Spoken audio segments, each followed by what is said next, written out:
Burning Man, the annual gathering of the juggalos for new age cosplayers and tech billionaires. It wasn't always the Coachella on acid Photoshop influencer backdrop that it is now. Its humble roots extend back to 1986 with several San Francisco hippies just partying on Baker Beach. Larry Harvey, John Law, and Jerry James are cited as the founding fathers of the event. Artists, activists, culture jammers, and neon sign technicians, these postmodern free spirits had been participating in annual solstice bonfires several years before 1986, but that was the year the man was built. Whether or not you've been paying attention to the news of Burning Man 2023, you know that it's no longer a small gathering of hippie friends and has devolved into a national disaster.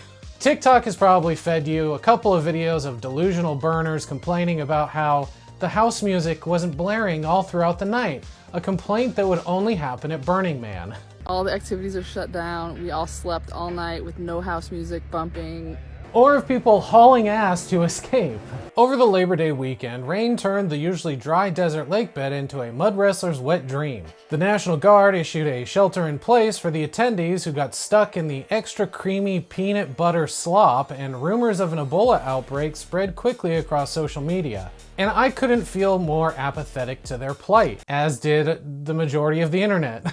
A lot of the people complaining and posting about their experience are giving off a pretty hefty dose of poverty cosplay that's masked behind the idea that camping is some way to reconnect with nature. I don't exactly feel all that bad for a group of people who have the money to spend thousands of dollars on gear and equipment to get them through a week of not being able to shower. For some people, that's a luxury that they don't have access to, both potable water and being able to buy any niche, borderline useless camping gear like hiking heels or the everything but the kitchen sink Swiss Army knife. I wouldn't be surprised if some of them have voted to make encampments in their own hometown illegal, or demonized unhoused people, or are members of a NIMBY board somewhere. Events like Burning Man have turned into a kind of hardship amusement park ride where the privileged get to partake, but more importantly, opt out whenever they start to have a bad trip. In recent years, a temporary airport was established specifically for people who could actually afford to charter a private jet. There are also turnkey camps, which are fully furnished FEMA tents that come with a personal chef, which fundamentally goes against the core tenets of Burning Man. So much of what Burning Man is now feels like a poorly written satire about how out of touch and apathetic the privileged and ultra-rich are now. Which is compounded by the fact that the reason that there's a rainstorm happening in the desert right now is because of our current climate crisis that's caused by the ultra-rich. When lakes and rivers start to dry up and unprecedented storm systems decimate entire cities, the rich will literally be relying on someone else to build their shelter and cook their meals, all while remaining completely ignorant to reality. It's so on the nose that it's laughable. Before I go any further, I want to try and give a well-rounded opinion on what is happening at Burning Man 2023, and also to avoid sounding like the grumpy old guy sitting on a porch yelling at kids just trying to have fun. So I want to give a little Cliff's Notes history, as this isn't the only time a group of self-serving individuals blatantly disregard public safety and their own best interests. With such a long and storied history that seems to be mostly forgotten, lost, or misremembered anecdotes spread via word of mouth, this could be a multi-part series that I just don't have the time or energy to make. I'm just a guy in his room making videos, so. Many of the founding members seem to hold a fair amount of resentment towards the evolution of Burning Man over the year, and honestly seem like they're pretty over rehashing it. Many of my thoughts and opinions about Burning Man come from my 13-year residence in San Francisco and my proximity to friends and acquaintances who have attended. So that's my disclaimer for any die-hard burners that want to point out how much I got wrong or left out. 86 to 96 or 91 to 96, depending on who you ask, seem to be the quote-unquote good years of the event when it was still small and had no official sponsorship or any of those pesky regulations that would protect the public from negligence. It was more of a desert campout that was terribly disorganized, featured very little art, and led to several deaths, which obviously are referred to as the not-so-good years. And from an outsider's perspective, I agree with a lot of the 10 principles that the founders established, regardless of how pie in the sky they may be. Radical inclusion, gifting, decommodification, radical self-reliance, radical self-expression, communal effort, civic responsibility, leaving no trace, participation, and immediacy.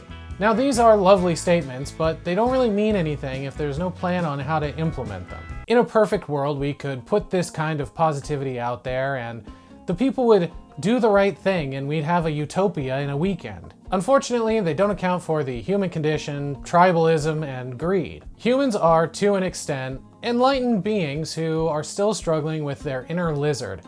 And it takes a huge amount of effort and energy to get them to work together, especially when there's illicit drugs involved and giant burning statues to distract us. A person is smart. People are dumb, panicky, dangerous animals, and you know it. You get a large enough group of us together without a system of accountability in the desert for 10 days with some of the most potent substances known to man and relative anonymity, and things can go off the rails pretty quickly. By 91, the event was moved to Black Rock City, where the man was to be used as a guide for those traveling at night long before there were planned roads. By 97, an LLC was formed, probably for legal reasons and insurance purposes, and the organizers had to move locations. More planning took place by partnering with the Department of Public Works, which required them to build zones in a grid-like city pattern for emergency vehicles. And I assume to make sure no one else got run over in the dark by people trying to get to the rave camp in the middle of the night. As the event grew, the Bureau of Land Management set stricter rules. A grid street structure, 5-mile-an-hour speed limits, a ban on driving except for designated vehicles, safety standards on mutant vehicles, designated burn platforms for art installations, no fireworks, and no animals.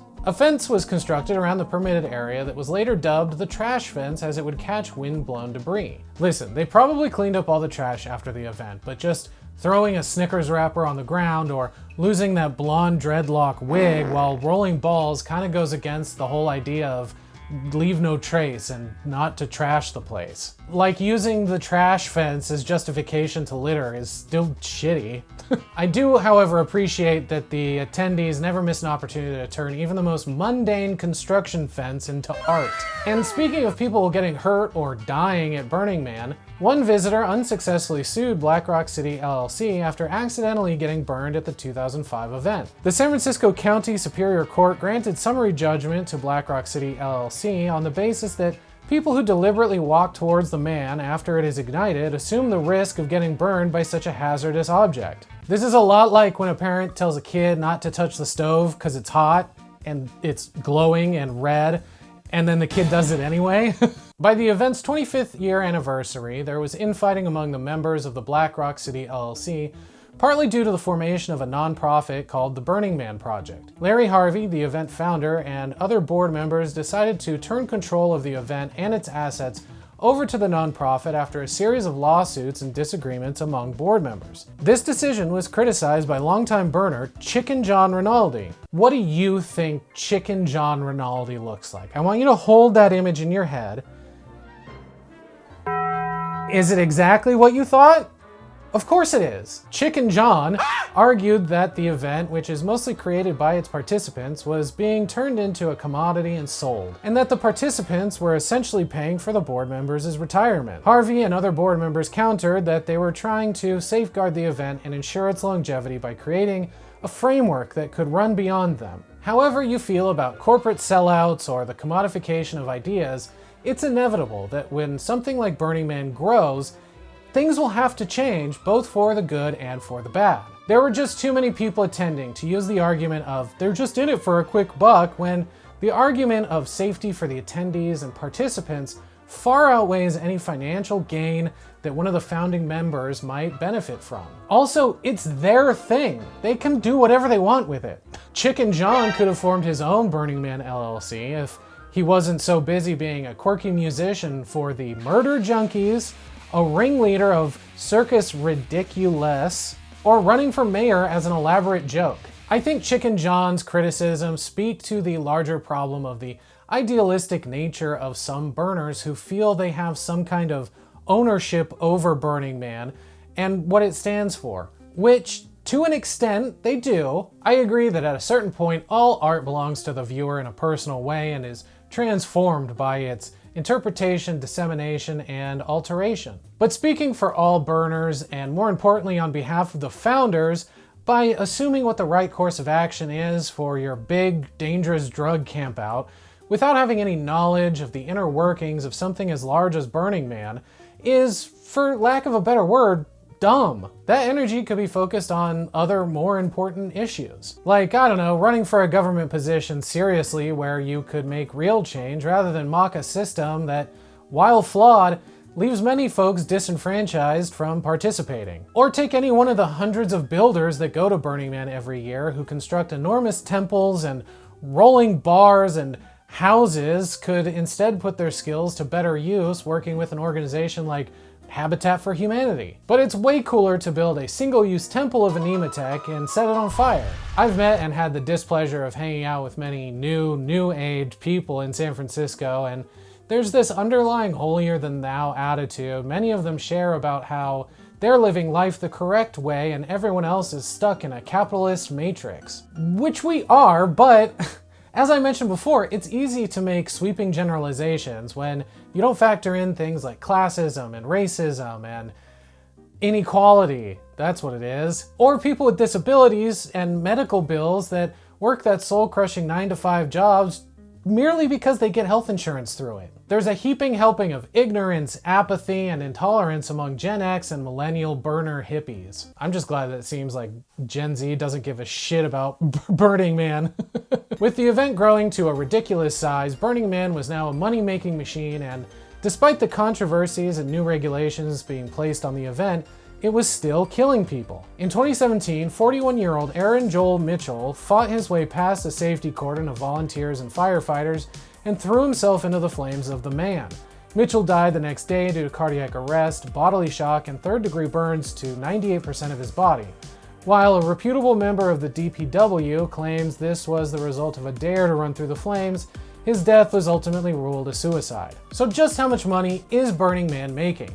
Well, in 2014, they netted more than $2 million, 2015 about $1 million, 2016 brought in more than $9 million, and 2017, the nonprofit organization made about $3.7 million in revenue, minus expenses. However, in 2016, the organization attracted major contributions towards the purchase of the $6.5 million Fly Ranch property. The revenue in 2017 was a total of $44.5 million, with $42 million coming from ticket sales and the rest from concessions. The organization spent approximately $40 million that year, with nearly 40% spent on salaries and other employee benefits, about $4 million spent on permits and fees, $1.7 million was given in grants to grassroots arts organizations, and $4 million was spent on civics projects.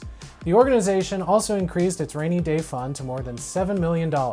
In 2020, the Burning Man project canceled Burning Man due to the pandemic, marking the first cancellation since its inception. However, on September 7th of 2020, an estimated 1,000 people celebrated on San Francisco's Ocean Beach, prompting criticism from the mayor and the public. Several thousand attended an unofficial event in the Black Rock Desert, which some described as a return to the old days. Ah yes, the old days where people ignored public safety and spread the bubonic plague at Ye Old Rave Tavern. This revel doth astound.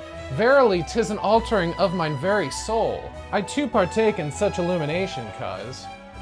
Hast thou glimpsed Tanner? For I am troubled. He hath not yet made his presence known. Tanner? How strange indeed. He did vow to bring the potions. Alas, I feel the high spirits waning.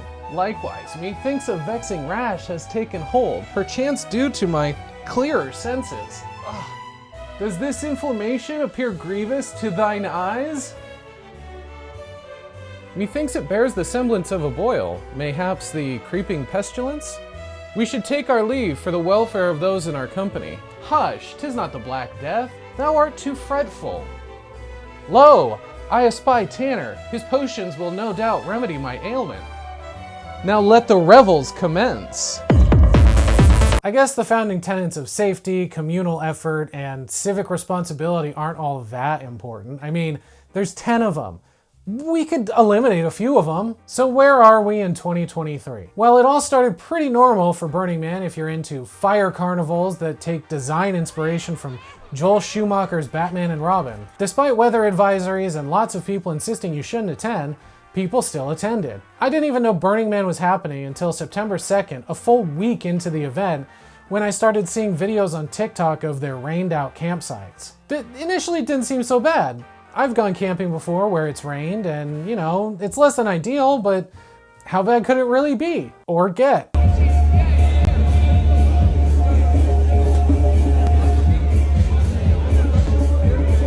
That looks like an absolute nightmare.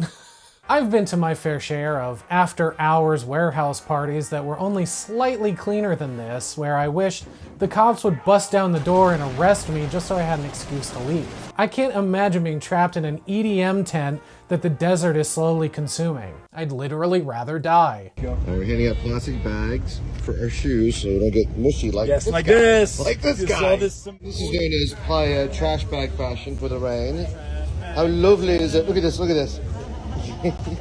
The positivity in this situation really is astounding when you're slurping around a campsite trying to avoid getting trench foot. This guy got a lot of shit for suggesting that Burning Man is some kind of survival school. Because Burning Man's a survivor school. And if you can't navigate your way home in a dust storm or bear getting stranded on a flooded lake bed, you probably won't do so well out here. And this has been an ongoing problem, where people who aren't self-reliant and resilient come only to party and get totally wrecked. But that doesn't mean you can't learn to become a badass. Pick up some tools, figure out your infrastructure, fucking dabble! Whoa, dabble! And build a part of the city, because Burning Man's comprised of the people who come here. You know, it'd be awesome if we got a couple rednecks out here with swamp buggies. Do not gaslight me into believing that more than 5% of the attendees have any kind of survival skills that would be useful in this situation. I don't want to be the guy that generalizes an entire group of people, but I know a lot of burner types, and I wouldn't trust them to start a fire with matches, let alone weather a national emergency in the middle of desolate wilderness. Another sunset with many hours of rain. Here's the man. But here's a double rainbow. Again, I can't knock the positivity and levity some of them are bringing to being stranded with limited resources. But all I can focus on is the incessant dubstep emanating from the distance. It gives me anxiety similar to when you're trying to find parking in your car and there's music playing and you have to turn the music down in order to help you find a parking spot better. Things obviously got progressively worse as attendees' tents began filling with water because they had packed for a hot, dry desert, not a flash flood zone. All right, this one feels less like rolling with the punches and more like toxic positivity. Dancing the dance of weather? Why does everything have to relate back to undulating in a neon geodesic dome? The reaction and language of some of these burners, even in the face of injury or death, has to be on brand. You don't want to break the immersion. This must be what it's like to be an actor working with somebody like Jared Leto that's method. Just break character and admit that it's not all sunshine and double rainbows all the time, no matter what. It seems exhausting. I spoke too soon.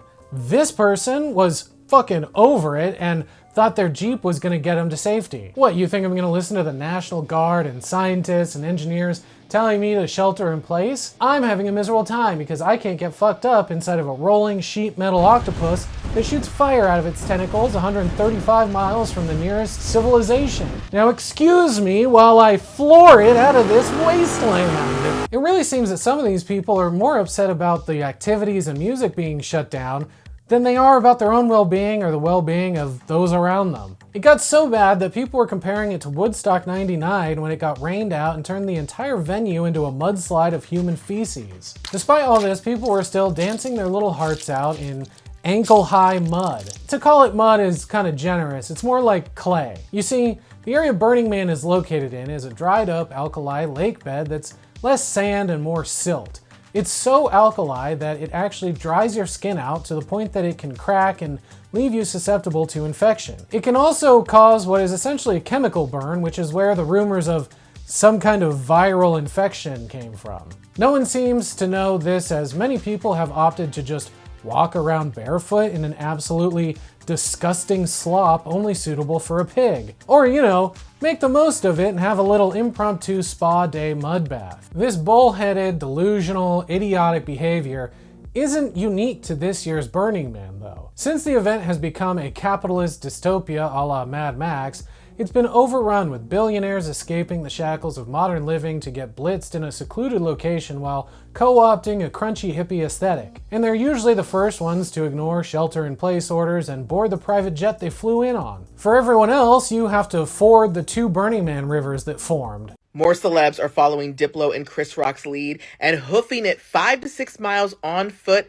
to get out of Burning Man. In addition to 2 other friends, it looks like her fiance Joel is right by her side making the trek with her. If people are walking to get out of there, I assume they can't carry that much on their person, so it begs the question, what about the mantra, leave no trace behind, or whatever you haul in, you haul out? Editor Harland here. I just wanted to jump in here really quickly to include a little more context as it's September 10th right now, the day before this video is supposed to come out, and I came across another TikTok of what the desert looks like now. Here is the video right there. Just people leaving so many traces.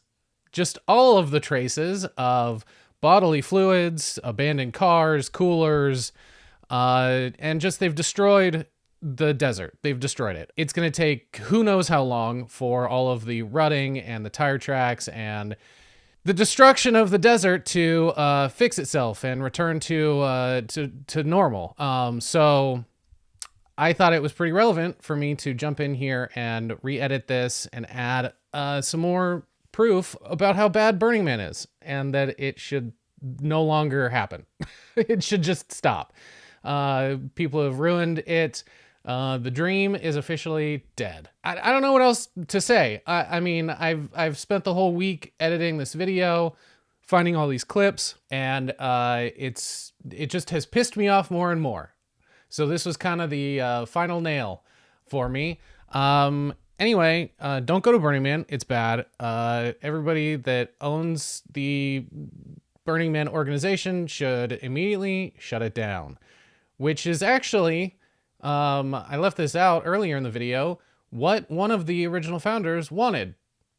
After, I think, 1996, when somebody got killed, they said that it should stop. And, of course, it hasn't. And now, you know, not only is it continuing to kill people, but it's destroying delicate ecosystems. So that's very cool. Anyway, back to me.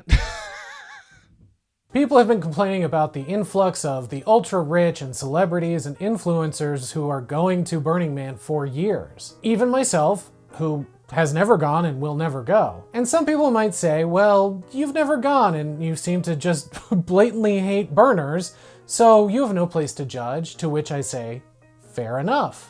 But just because I don't have any interest in attending doesn't mean that I don't believe in what Burning Man originally represented. I said this at the top of the video. I think it's all groovy, baby.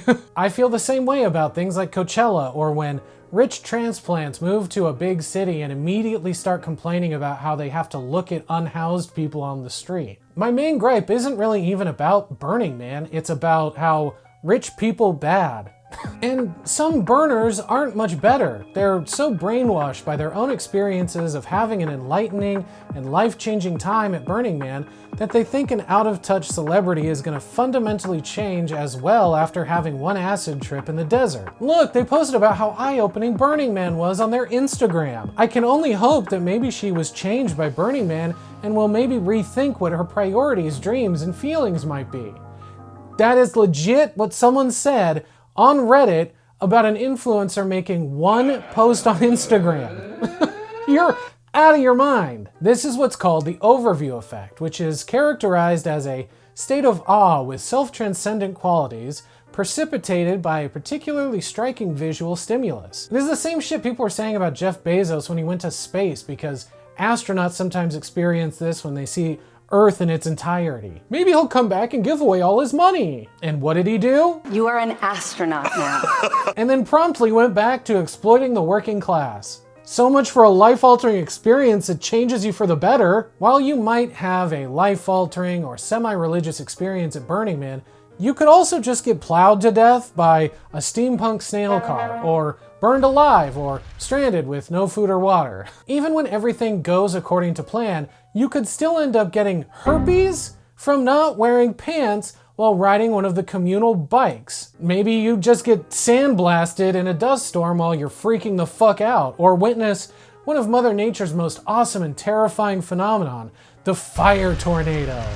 Besides all of that, the community at large doesn't seem to be all that friendly or welcoming when you have some attendees trying to stop people from leaving by throwing mud at the RVs. I get that they're trying to enforce the shelter in place, but covering their windshield as mud is probably going to cause more harm than good. Just let them go. The burner mindset is a cult-like religious fanaticism and self-serving self-improvement that lacks any sort of irony and casts aside any personal responsibility in the face of any kind of maleficence. Whether you're a financial tech bro flying in on a private jet or a holistic cultist caravanning with 20 other people by flower power bus, the act of simply attending at this point is unethical. So seeing the internet revel in a little bit of schadenfreude by clowning on burners drowning in mud is fine. I don't want to say they deserve it, but you know, you made your bed. You made your water bed. Burning Man is a place where literally anything can happen, and for the most part, it seems like people attend in good faith and follow the rules and the 10 commandments that were set out by the founders. But every year seems to be a Sisyphean exercise in bringing attention to activist movements, art, and community in terms of serving the greater good, all while creating roughly 100,000 tons of carbon every year and destroying a delicately balanced ecosystem. Which will happen when you decide to run a gas-powered generator for your giant blow-up rat instead of on literally any other emergency essentials. That's the video. Thanks so much for watching. Be sure to like and share and subscribe to my new subscribers. I love you. Every one like equals one giant blow-up rat that is causing climate change. Oops. Thanks again, and goodbye. That's pretty good, right? It's pretty clean. Whoa.